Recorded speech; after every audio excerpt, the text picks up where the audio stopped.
Salut à toi public. Nous allons traiter dans cet exercice de la charge d'un condensateur initialement partiellement chargé. Voilà.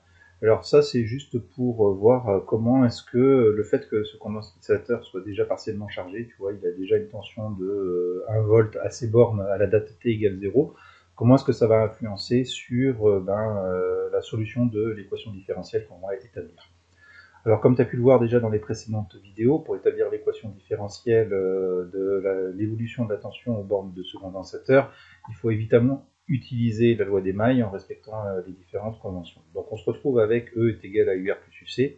Donc UC on va surtout pas le toucher, E c'est une constante et il faut maintenant exprimer UR, essayer d'exprimer UR en fonction de UC. UR, on va utiliser la loi d'Ohm, hein, c'est R fois I de T. Que j'ai remplacé dans l'équation ici, et I de t, on va l'exprimer en fonction de UC de t, parce qu'on sait faire ça. I de t, c'est d de q de t sur dt, donc je remplace l'expression de I de t par d de q de t sur dt dans l'équation différentielle qui est ici, et q de t, c'est c fois UC de t. Donc je me retrouve avec la dérivée de c fois UC de t. Je te rappelle, c c'est la capacité du condensateur, hein, c'est une constante, donc on peut le sortir de la dérivée. Ce qui fait que notre équation différentielle ressemble à ceci. Bon, maintenant, il ne reste plus qu'à l'écrire sous sa forme normalisée, hein, qui va nous simplifier finalement la résolution de cette équation différentielle. Donc on l'écrit sous sa forme normalisée, en divisant tous les termes par RC. Je divise E par RC, UC par RC, et je me retrouve avec une équation différentielle qui ressemble à ceci. Alors, on y va sur la résolution de l'équation différentielle.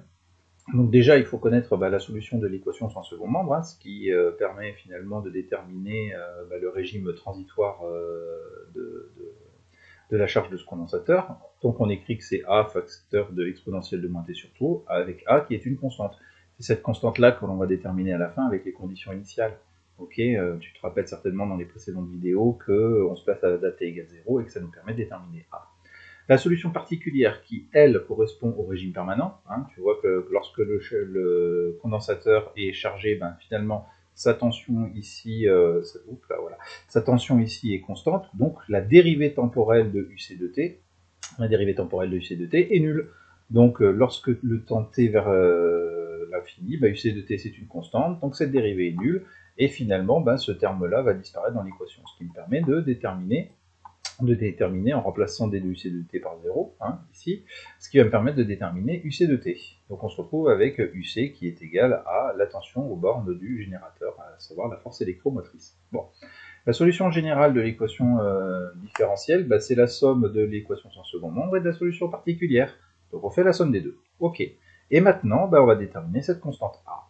Or à t égale 0, ce coup-ci, la tension n'est pas nulle, elle vaut U0. On va noter U0, la tension ici, qui vaut 1 volt sur le graphique que je t'ai montré tout à l'heure.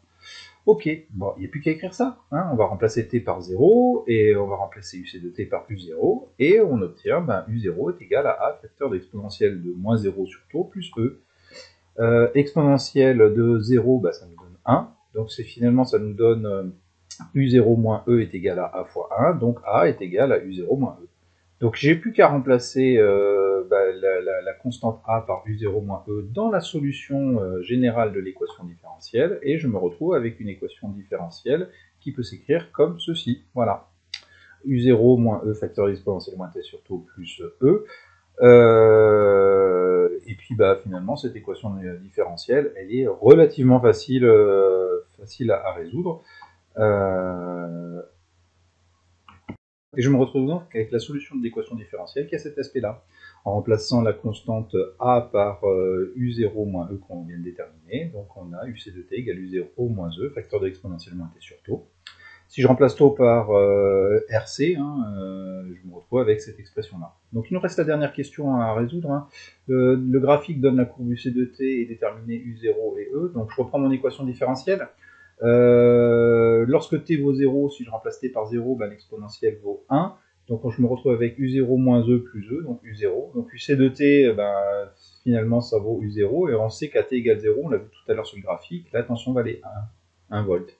Donc du coup, mon U0 vaut 1.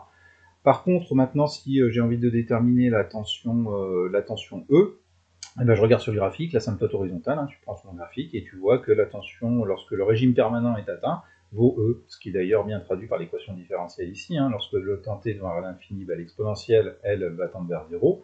Donc UC de t sera égal à E, soit 5 volts dans le cadre de notre exercice. Voilà, écoute, j'espère que ça t'a aidé à comprendre un tout petit peu ces conditions initiales et en quoi elles influent sur l'écriture de l'équation différentielle, de la solution de l'équation différentielle. Voilà, écoute, je te dis à très bientôt pour une prochaine vidéo.